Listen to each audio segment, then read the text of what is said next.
my dear young students of class 10. How are you? I think you are well by the grace of Almighty Allah. You will maintain the rules of COVID-19. I am Mohammad Qurban Ali, Atbal Madhuri, Kalka Bidyalay. আমি গত ক্লাসে তোমাদের simple থেকে complex করা শিখাইছিলাম। আজকে তোমাদেরকে complex থেকে compound করা শেখাবো। I shall teach you how to change from complex sentence to compound one. Look at as, since, when, because.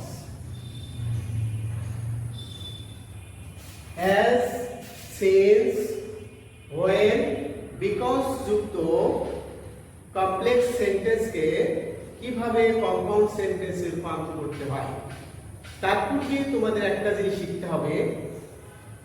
Complex সেন্টেন্সে দুইটা ক্লজ থাকবে, একটা প্রিন্সিপাল ক্লজ আর একটা সাবঅর্ডিনেট ক্লজ। তোমাদের প্রিন্সিপাল ক্লজ এবং সাবঅর্ডিনেট ক্লজ দুইটা খুঁজে বের করতে হবে। কিভাবে বের করবে দেখো। As he was ill, he could not go to school. Here we will find two clauses. He was ill is a clause. He could not go to school is a clause. Which one is principal clause and which one is subordinate clause? দেখো বন্ধুরা, as he was ill একটা clause, he could not go to school আরেকটা clause। আমরা কোনটা subordinate clause কোনটা principal clause খুঁজে নেব। যখন কোনো ক্লজের আগে কনজাংশন পাবো সেটাকে আমরা সাবঅর্ডিনেট ক্লজ ধরে নেব। হি ওয়াজ ইল, এর পূর্বে এর আছে, কাজে এটা subordinate clause. He could not go to school, এর পূর্বে দেখো কোনো কনজাংশন নাই, কাজে এটা প্রিন্সিপাল ক্লজ। তাহলে আমরা পাইলাম সাবঅর্ডিনেট ক্লজ অ্যাজ হি ওয়াজ ইল। তাহলে কম্পাউন্ড করার সময়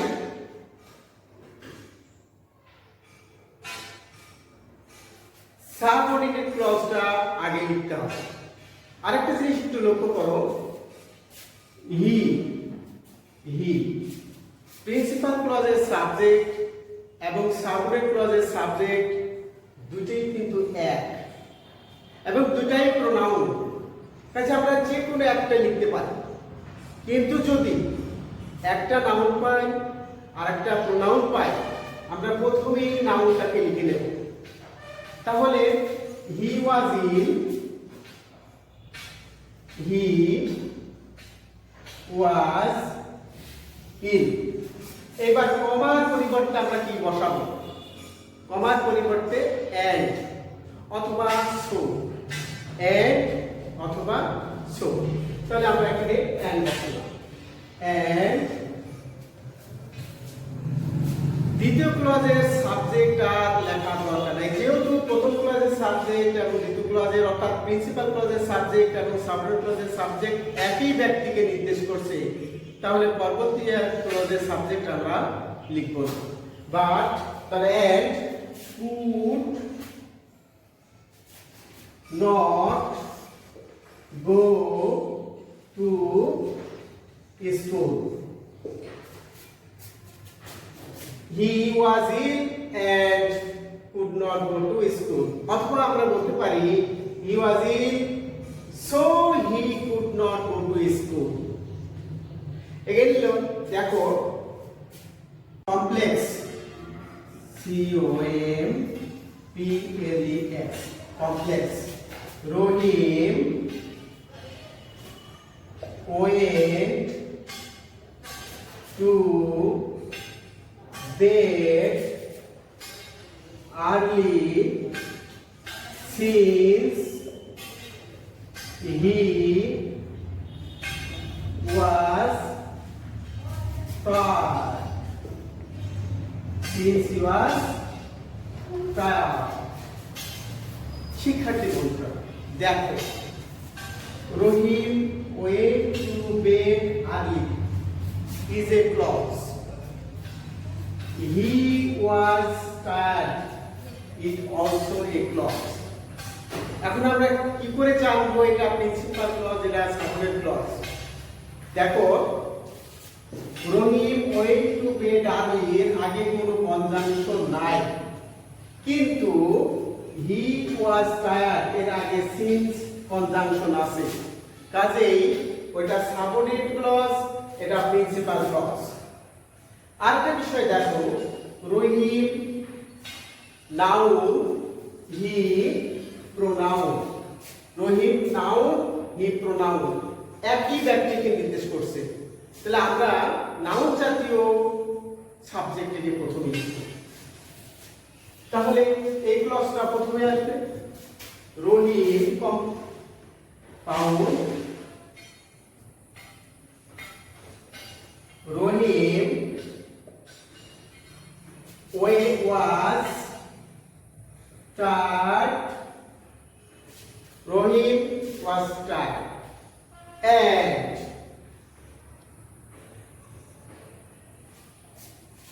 আমরা যেহেতু সাবজেক্ট লিখে ফেলেছি, বাকিটা went to bed early and went to bed early.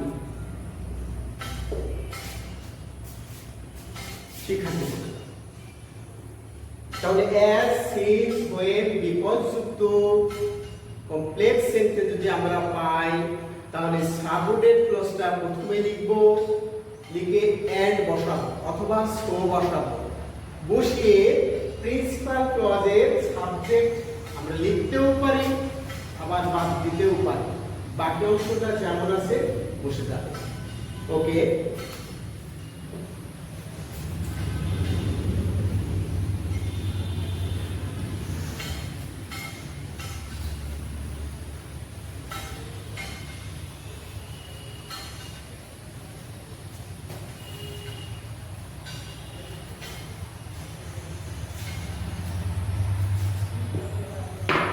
আমরা as, since, because, when যুক্ত শিখলাম। এবার দো বা অলদো, দো THOUGH, দো অবলিক অলদো, দো অবলিক অলদো যুক্ত কমপ্লেক্স সেন্টেন্সকে আমরা যখন কম্পাউন্ড করব, তখন আমরা সাবঅর্ডিনেট ক্লজটাকে প্রথমে লিখব, এবং সাবঅর্ডিনেট ক্লজটা কোথায় থাকবে? এই দো বা অলদোর পরেই থাকবে। এই দো বা অলদোর পরেই সাবঅর্ডিনেট ক্লজটা পাবো, সেই ক্লজটা আমরা প্রথমে লিখব, লেখার পরে বাদ বসাবো, তারপর প্রিন্সিপাল ক্লজ বসাই দেব। দো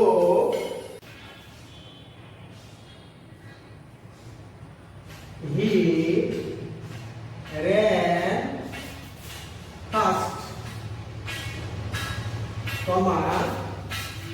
he could not get the train.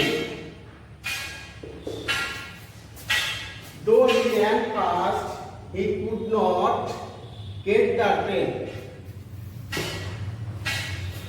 He ran fast is a clause. He could not get the train is also a clause.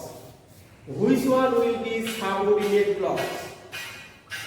কোনটা সাবঅর্ডিনেট ক্লজ হবে and which one will be the principal clause? কোনটা principal clause হবে?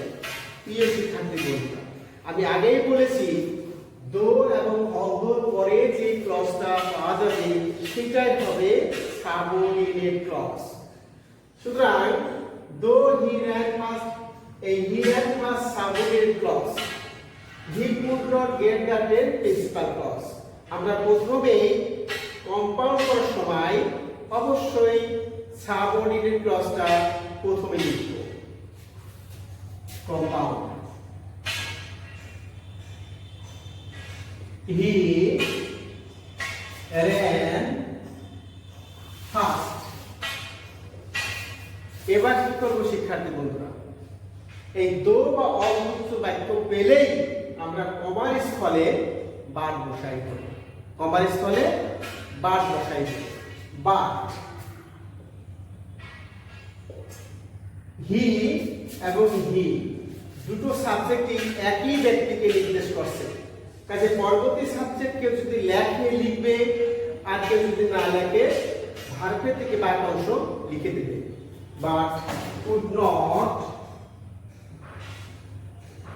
could not get the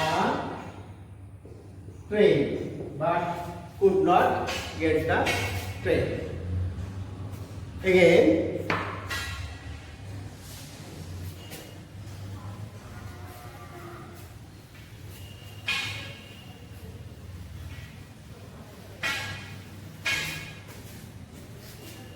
I went out without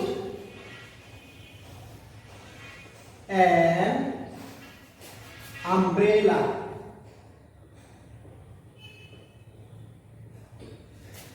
Although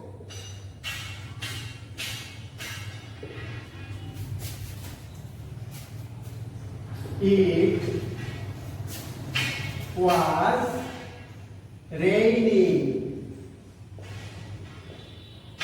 heavily.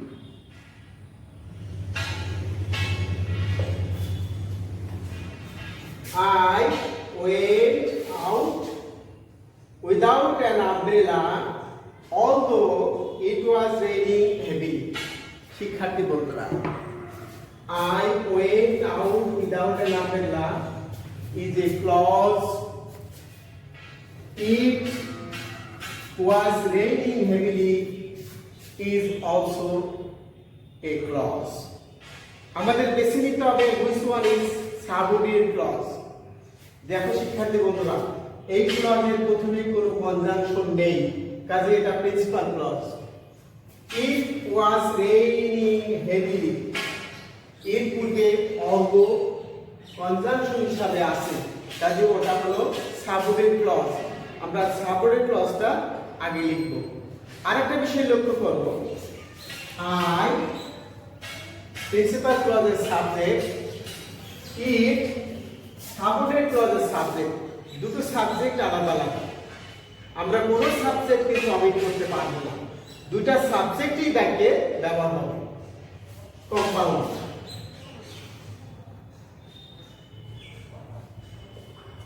It was raining heavily.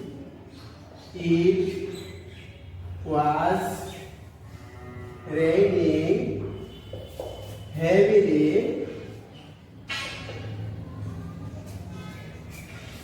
এবার আমরা কি করব দো বর্গের পরিবর্তে আমরা কি বসাবো but I went out without an umbrella but I went out without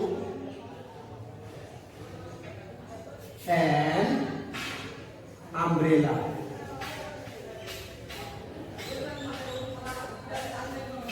তাহলে বোঝা গেল কি শিক্ষার্থী বন্ধুরা দো বা অযুক্ত কমপ্লেক্স সেন্টেন্স দো বা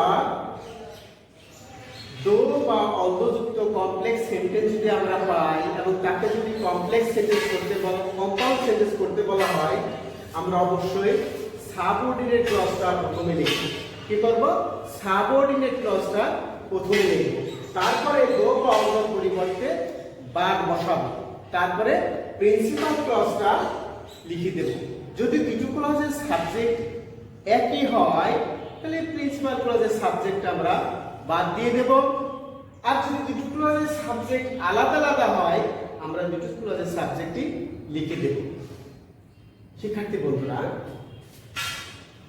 এসএসসি পরীক্ষায় প্রায় দো বা অর্ধযুক্ত কমপ্লেক্স সেন্টেন্সকে কম্পাউন্ড করতে বলা হয়। এসএসসি পরীক্ষায় দো বা অর্ধযুক্ত সেন্টেন্সকে কমপ্লেক্স সেন্টেন্সকে কম্পাউন্ড করতে বলা হয়। তোমরা এই বিষয়ে ভালো করে খেয়াল রাখো।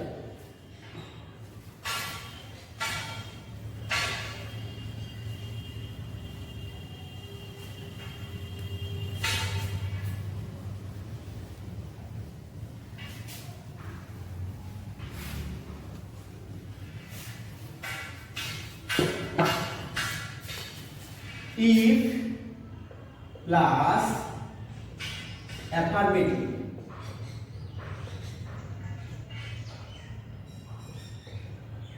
clause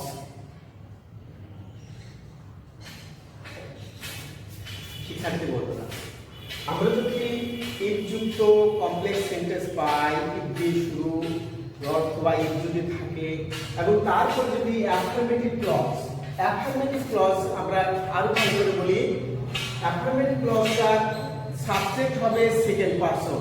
অ্যাফার্মেটিভ ক্লজের সাবজেক্ট হবে সেকেন্ড পারসন। এখানে subject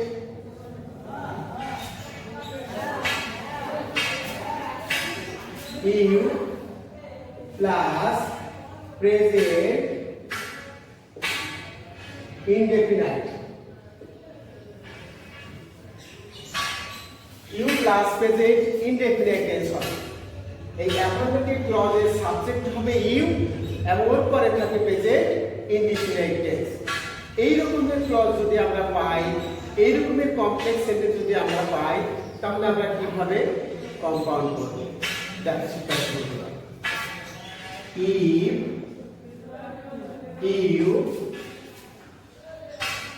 come here, comma, I shall go with you. I shall go with you. If you come here, I shall go with you. শিক্ষার্থী বন্ধুরা লক্ষ্য করো, if affirmative clause, you come, you subject come present tense, you subject come present tense, এরকম যদি পাই আমরা কি করে compound করব? Compound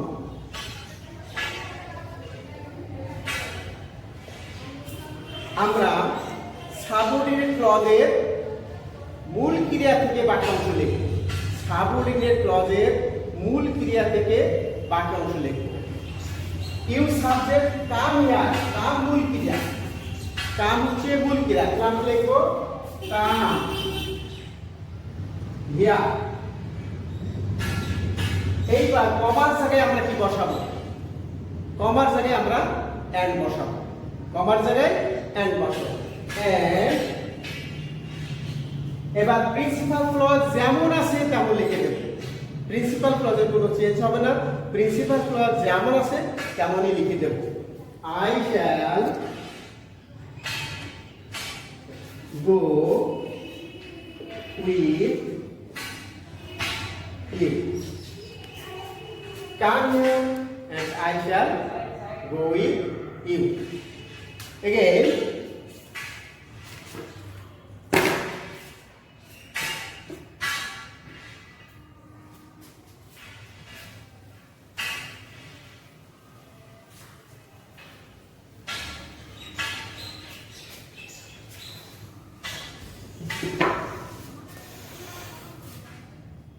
you will feel better if you follow me. If you follow me. শিক্ষার্থী বন্ধুরা, আমি আগেই বলেছি সাবঅর্ডিনেট ক্লজগুলো সব সময় প্রথমে লিখবো কম্পাউন্ড করার সময়। এখানে you will feel better is a clause, you follow me is a clause. Which one is subordinate clause? You এর আগে কোনো কনজাংশন নেই, এই ক্লজের আগে কোনো কনজাংশন নেই, কিন্তু ইউ ফলো মি এই ক্লজের আগে ইফ কনজাংশন আছে, তাহলে ওইটা হবে সাবঅর্ডিনেট ক্লজ। ওই ক্লজটা আমরা নিচে কোথা থেকে শুরু করব? মূল ক্রিয়া থেকে শুরু করব। তাহলে ইউ ফলো মি মূল ক্রিয়া কোনটি? ফলো। তাহলে বাকি অংশ লিখব, মূল ক্রিয়া থেকে বাকি অংশ। Compound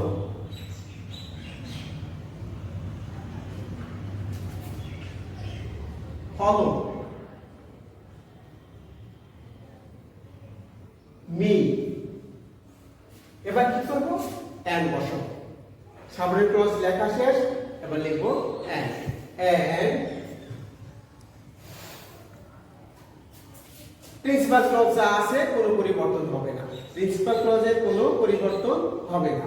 you will feel better, you will feel better. শিক্ষার্থী বন্ধুরা, তাহলে আমরা ইফ এবং অ্যাফার্মেটিভ ক্লজ যদি আমরা পাই, আমরা এই নিয়মে কমপ্লেক্স থেকে কম্পাউন্ড করব।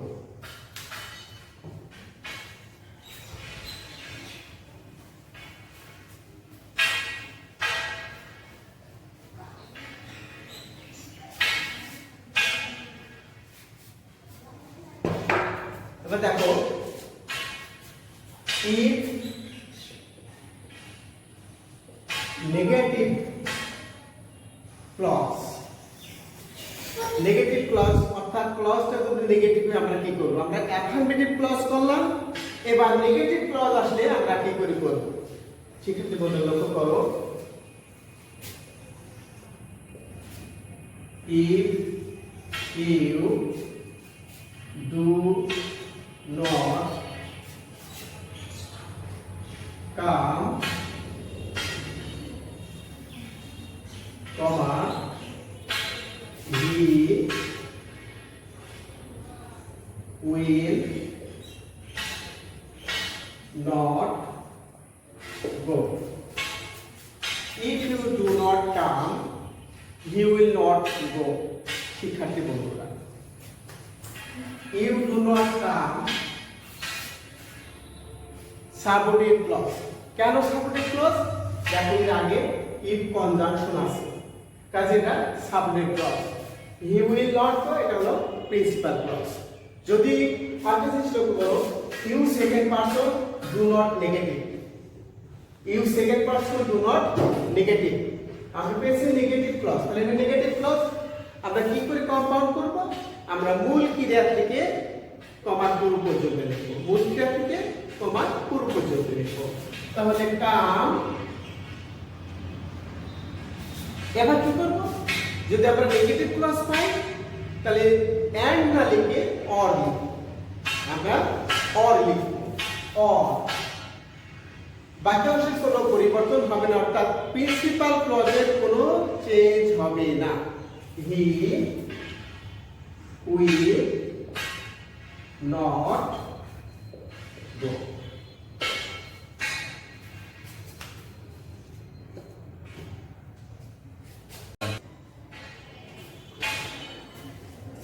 শিক্ষার্থী বন্ধুরা, আজকে এই পর্যন্তই শেষ করছি।